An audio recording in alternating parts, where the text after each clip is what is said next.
warahmatullahi wabarakatuh. Saat ini kami berada di Benteng Rotterdam untuk kelas inspirasi. Nah, kita bersama dengan Pak Zainal. Beliau adalah seorang pelukis tanah liat. Nah, ini sementara melukis beliau dengan menggunakan tanah yang berasal dari 3 tempat, ya, 3 kabupaten. Nah, ada tanah yang berwarna merah, ini dari Luwu. Ini ada tanah berwarna hitam dari Jeneponto. Kemudian ini ada tanah berwarna coklat, ya, coklat tua ya Pak ya. Ya, ini dari Toraja. Nah, ketiga warna tanah ini disatukan dalam sebuah kampas. Nah, ini sebuah skill yang sangat luar biasa. Dan tidak ada di bangku kuliah ya Pak ya, ilmu ini. Ada, malah satu-satunya di dunia ini hanya di sini ada, ya. Satu-satunya di dunia ilmu ini ada di sini. Masya Allah, luar biasa. Nah, ini sementara melukis Benteng Rotterdam yang di bagian depan ya Pak ya, yang ini. Ya, ini sementara dibuat bangunannya di yang tempat pada saat kita ingin masuk ke sini, kita mencari informasi. Nah, di sini tempatnya, di kantor ini. Ini sebuah hal yang sangat luar biasa. Nah, jadi ini nanti akhirnya ini kita coba tunggu sampai selesai seperti apa dari lukisan ini. Iya, ini sementara berlangsung. Jadi beliau ini sudah lama, nanti kita lebih lama lagi setelah lukisan ini selesai, kita akan coba wawancara beliau sejak kapan mulai. Ya, ini sebuah inspirasi yang sangat luar biasa. Kita tunggu sampai selesai hasilnya.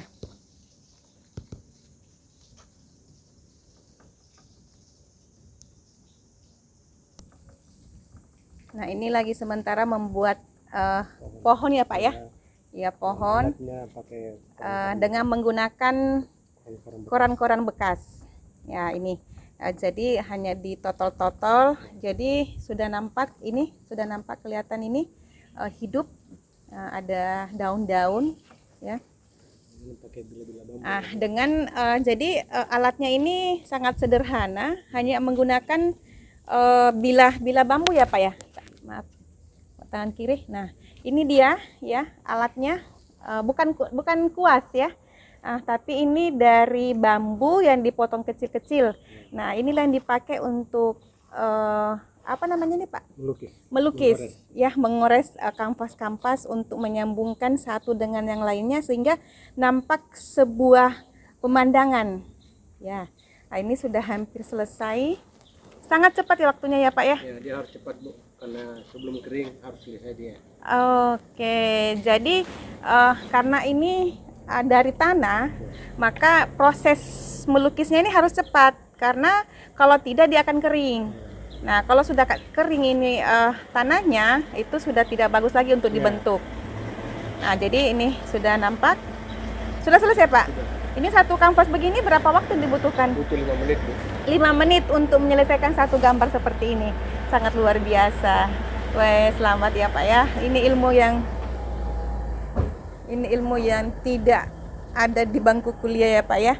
Dan luar biasanya karena tanah-tanah ini yang sebagai media ya, media. Dan ini Pak, kalau sampai prosesnya jadi seperti ini kita olah sampai 3 bulan Bu ya. 3 bulan. Penyaringan, pengendapan, itu berulang kali kita. 3 bulan terus-terus iya. sampai mendapatkan tanah seperti ini. Masya Allah. Sama ya Pak ya? Iya, sama. Nah, ini salah satu kegiatan kami itu adalah inspirasi. Oh iya. Nah, jadi saya mendengar bahwa Bapak adalah salah seorang dan satu-satunya pelukis dengan menggunakan tanah liat di dunia ya Pak ya. Wah, luar biasa.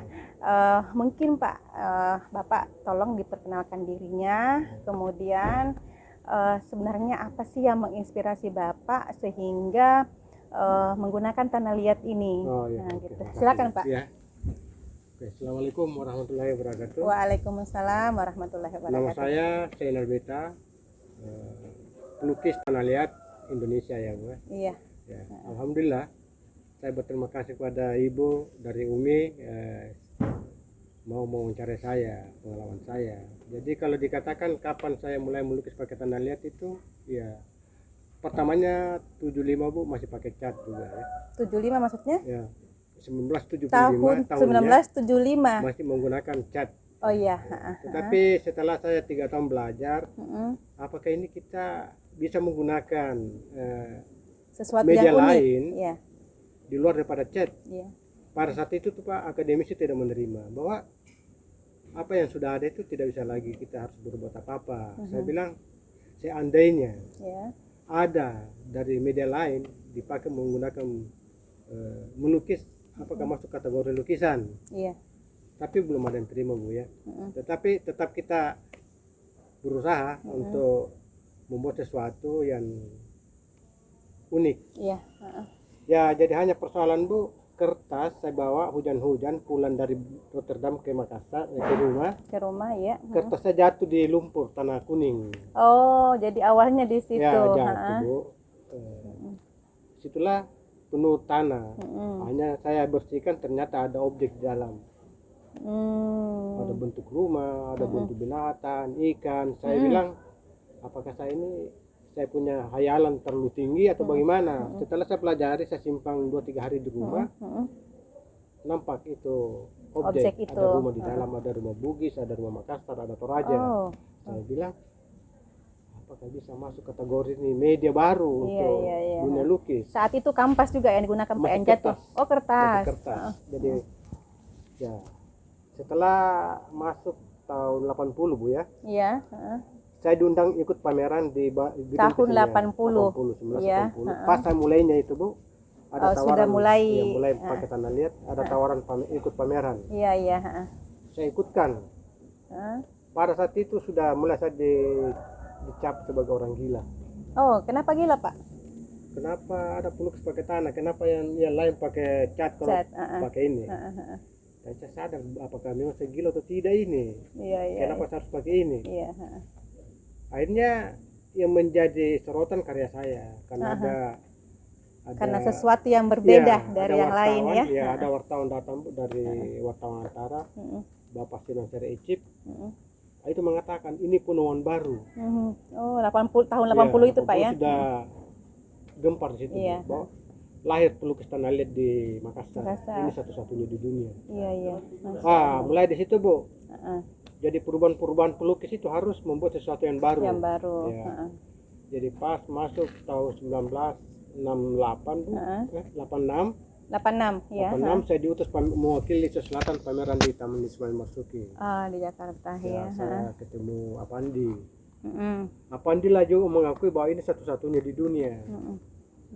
Jadi kita berbangga lah Indonesia ada lahir penemu di Indonesia. Sampai sekarang Bu, saya tetap menggunakan tanah liat. Dan sudah mendunia Bu, dunia sudah tahu bahwa lukisan tanah liat itu asalnya dari Sulawesi Selatan. Dari Makassar ya. Oke.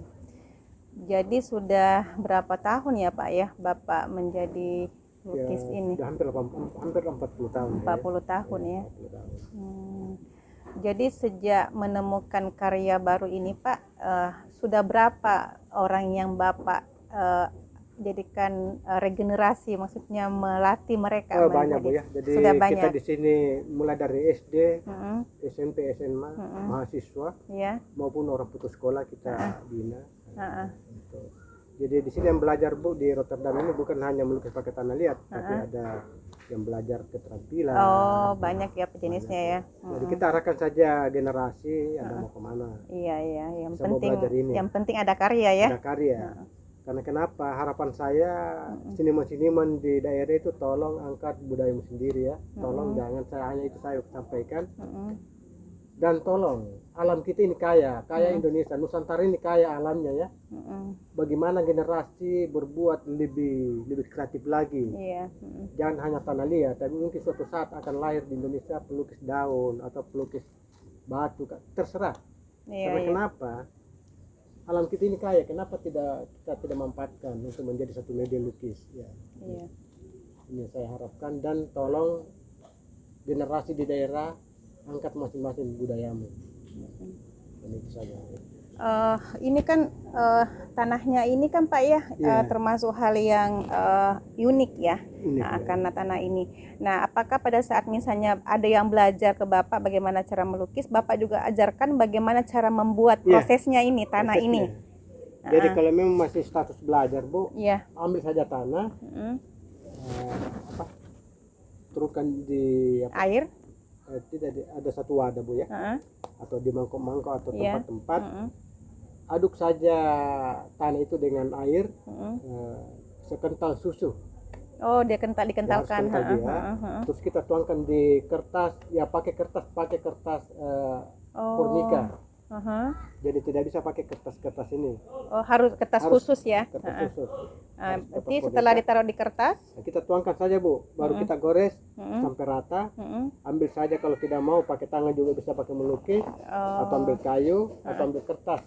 Jadi tidak perlu pakai kuas. tidak perlu. Iya, Dan tidak perlu melalui proses panjang seperti ini ya. Ya, tidak perlu. Ya, kalau Nanti masih kalau dalam Anda sudah belajar. berkembang, sudah Anda dapat caranya, Ya. nanti saya sampaikan proses pengolahannya bagaimana.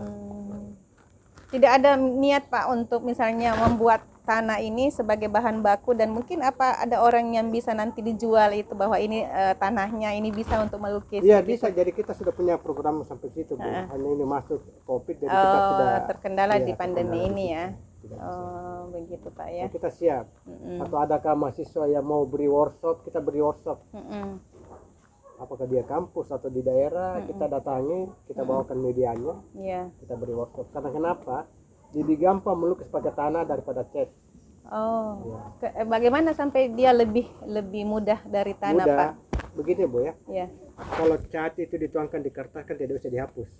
Oh iya benar. Ada bukti tadi, Bu. Iya. Ternyata kalau salah bisa dihapus. Kalau Iya, cat iya. tidak bisa. Oh. Dan di sini kita perlihatkan proses melukisnya, Bu. Jadi gampang. Iya. Kalau cat harus mencampur lagi, bahwa cat itu harus pakai kuas. Iya. Di sini harus bersentuhan dengan tangan. Karena di tangan ini banyak sekali kreativitas muncul kalau kita sudah sentuh. Iya. Oh, seperti itu Pak ya. Ya. Oke. Jadi memang natural sekali Pak Natural, ya. Bu ya. Kemudian juga bahan bakunya murah ya. Bakunya murah, kalau dia betul-betul, makanya saya bilang, Bu, Nusantara ini kaya Iya, alamnya. benar ya. Mudah-mudahan generasi akan datang melahirkan lagi dede baru, kreasi baru. Iya. Bukan hanya lukisan tanah liat, tapi mungkin ada generasi di daerah bisa mengolah alamnya sendiri. Oke, baik Pak. Terima kasih banyak Pak Ya. atas inspirasinya pada hari ini. Ya, mudah-mudahan memberikan manfaat kepada seluruh, utamanya kepada mahasiswa Ya, amin. yang ikut pertukaran pelajar, bahwa kita ini harus memanfaatkan alam Pak ya. Alam, betul, Bu. Ya, memanfaatkan alam. Kemudian kreativitas dan inovasi itu harus selalu kita tumbuhkan. Harus ya. Dan saya perlu tambah, Bu. Ya, Apabila Anda berbuat sesuatu, jangan takut salah. jangan takut salah Jangan ya. takut salah. Karena kenapa? Di kesalahan itu ada kebaikan. Ada pelajaran Ada di pelajaran. situ. Oke, Karena baik. penemuan saya ini sumber kesalahan semua. Oh, sumber kesalahan Pak ya. Sumber kesalahan Karena itu menjatuhkan Menjatuhkan kertas. ternyata dari hikmahnya jatuh Hikmahnya kertas itu ada di dalam kertas ini langsung ada objek Ada ya Pak objek. ya. Jadi kita- Dari kotoran tadi ya. Iya, kotoran itu. Jadi Iya. kita jangan, kalau ada salah, jangan dibuang. Iya. Pelajari. Pelajari ya. Mungkin satu kreativitas itu kita diajak untuk Berpikir. berpikir. Iya. Oke. Oke, terima kasih banyak Ya, Pak. Dan sekali lagi mohon maaf ini Pak karena sudah mengganggu waktunya. Iya, Bu. Semoga dengan adanya inspirasi pada pagi hari ini akan memberikan juga inspirasi kepada yang lain ya, utamanya kepada mahasiswa, bahwa sebuah kesalahan harus kita lihat dari sisi baiknya ya, bahwa setiap kesalahan itu tidak selamanya itu betul-betul sebuah kesalahan yang harus kita fatal. tapi bagaimana di kesalahan itu kita harus berani mencoba melihat bahwa ada sisi baik dari kesalahan itu. Iya, terima kasih banyak Pak. Mudah-mudahan makin sukses karyanya Pak, dan makin banyak nanti pelukis-pelukis muda yang lahir dari dari karya-karya Bapak ini, dan bisa menginspirasi karena memang sangat luar biasa Pak ya. Dari apa